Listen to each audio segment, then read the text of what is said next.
Supreme court న్యాయమూర్తి గవాయిపై జరిగిన దాడిని తీవ్రంగా ఖండిస్తున్నామని ఎంఆర్పీఎస్ రాష్ట్ర నాయకులు మసాయిపేట యాదగిరి అన్నారు. మసాయిపేటలో శనివారం మీడియా సమావేశం నిర్వహించారు.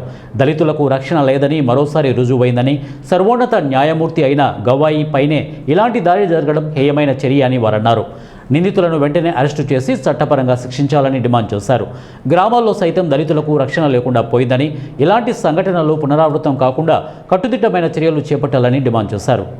న్యాయస్థానం సుప్రీంకోర్టుకు ప్రధాన న్యాయమూర్తిగా విధులు నిర్వహిస్తున్నటువంటి బిఆర్ గవాయ్ పైన అకారణంగా దాడి చేసినటువంటి వారిని తక్షణమే చట్టపరమైన చర్యలు తీసుకొని వెంటనే అరెస్ట్ చేసి మరి కఠినంగా శిక్షించాలని డిమాండ్ చేస్తూ ఉన్నాం.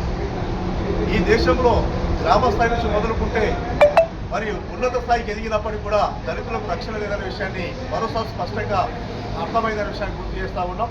అదేవిధంగా గ్రామాల్లో అంటరాంతరం ఎట్లా పోషించబడుతుందో మా దళిత వర్గాలకు సంబంధించిన వాళ్ళను రాజకీయంగా కానీ అధికారికంగా కానీ ఏ స్థాయిలో ఉన్నా కానీ అంటరాంతరం వెంటాడుతున్న విషయంలో మరోసారి స్పష్టంగా బహిర్గతమైన విషయాన్ని గుర్తు చేస్తూ ఉన్నాం. ఏది ఏమైనా బిఆర్ గవాయ్ మీద జరిగిన దాడిని తక్షణమే మరి సంబంధిత కోర్టులు సుమోటో కేసుగా తీసుకొని తగు విచారణ చేసి ఇలాంటి సంఘటనలు పునరావృతం కాకుండా మరి కట్టుదిట్టమైన చర్యలు తీసుకోవాలని చెప్పి మేము డిమాండ్ చేస్తూ ఉన్నాం. మరి ఈ దేశంలో ఒక గ్రామస్థాయిలో ఉన్న దళితులకే రక్షణ లేదని మేము ఇవ్వడానికి అనుకున్నాం. కానీ ఈ దేశానికి సర్వోన్నత న్యాయస్థానం